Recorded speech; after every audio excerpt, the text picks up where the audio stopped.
दिल का हुजरा साफ करे, जाना के आने के लिए। संगत जी, आज बाबा जी ने ब्यास में सत्संग फरमाया है। बाबा जी आज स्टेज पर सत्संग शुरू होने से 10 मिनट पहले आ गए थे।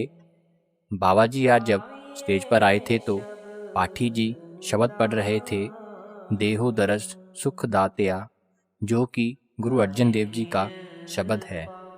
इसके बाद बाबा जी ने सत्संग शुरू किया। बाबा जी ने आज दिल का हुजरा साफ कर बानी पर सत्संग किया है, जो कि तुलसी साहिब जी की गज़ल है। संगत जी, आइए सुनते हैं कि बाबा जी ने आज सत्संग में क्या फरमाया है। सत्संग की शुरुआत में बाबा जी ने फरमाया कि ये तुलसी साहिब जी की गज़ल है। शेख तकी एक मुसलमान जिज्ञासु था और उसकी खुशकिस्मती थी कि उसने अपना खेमा तुलसी साहिब के पास लगाया था।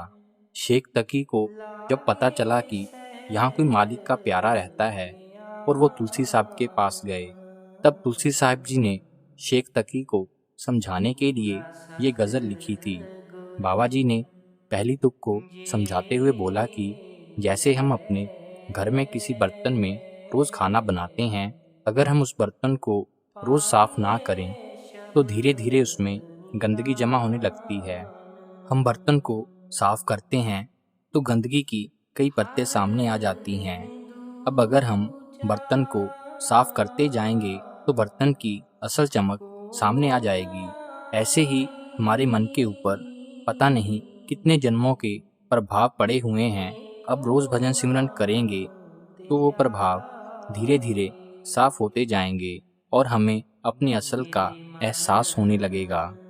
लेकिन अगर हम भजन सिमरन नहीं करेंगे तो वो प्रभाव ऐसे ही पड़े रहेंगे।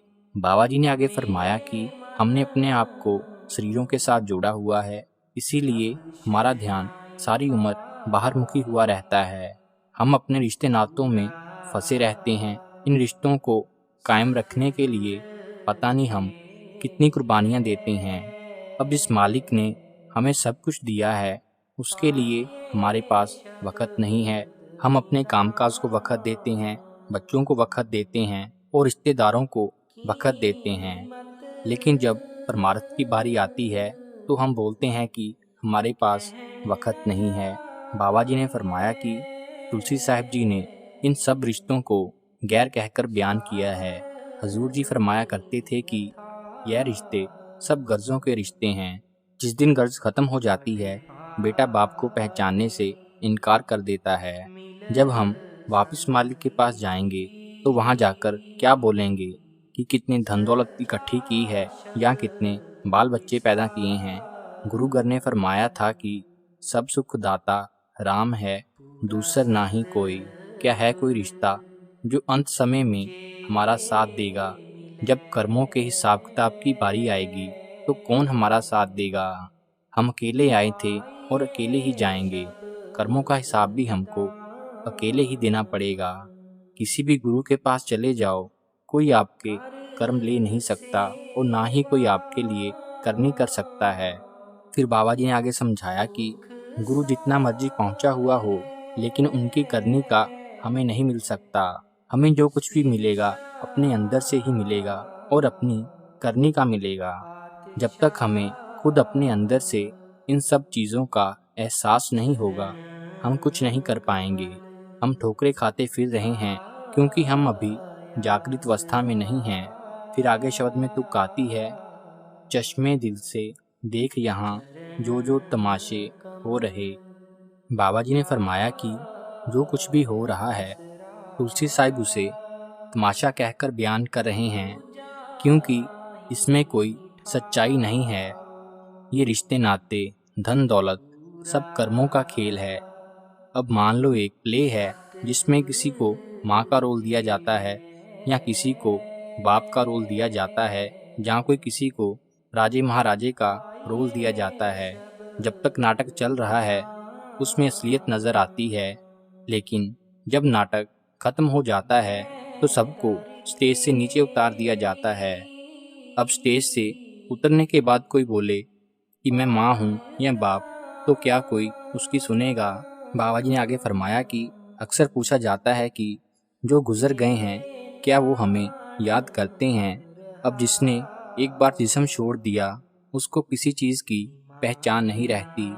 हमें अभी तक भी याद है क्योंकि हमारा दायरा अभी तक भी शारीरिक है। फिर शब्द में आगे तुक आती है कि नकली मंदिर मस्जिदों में जाए सद अफसोस है। बाबा जी ने फरमाया कि हमने आंखें मीचकर किसी के पीछे नहीं लग जाना। एक अंधा दूसरे अंधे को कहाँ तक ले जा सकता है? अब हमारा ध्यान बाहरमुखी है तो हम भक्ति का भी आसान रास्ता ढूंढते हैं। हम मंदिरों में जाते हैं, सरोवरों में स्नान करते हैं, रगड़ रगड़ कर माथा टेकते हैं। अब मंदिर का अर्थ क्या है? मंदिर का अर्थ है मन के अंदिर। ऐसे ही गुरुद्वारे का अर्थ क्या है? गुरु का द्वारा। ये धर्म स्थान बनाए गए थे कि हम सब वहाँ जाकर अपने धर्म ग्रंथों को पढ़े और उसको अपने अमल में लेकर आएं। लेकिन हमारा दायरा तो सिर्फ पढ़ने तक ही रह जाता है। हम आगे बढ़ने की कोशिश नहीं करते। क्या बाहर के सरोवरों में डुबकी मारने से हमारे कर्म खत्म हो जाएंगे? फिर बाबा जी ने फरमाया कि वो कौन सा सरोवर है जिसमें जाकर हमारे कर्म खत्म होंगे? गुरुगर ने फरमाया था, ये शरीर सरवर है संतो, स्नान करे लिवलाई। वो सच्चा सरोवर हमारे अंदर है।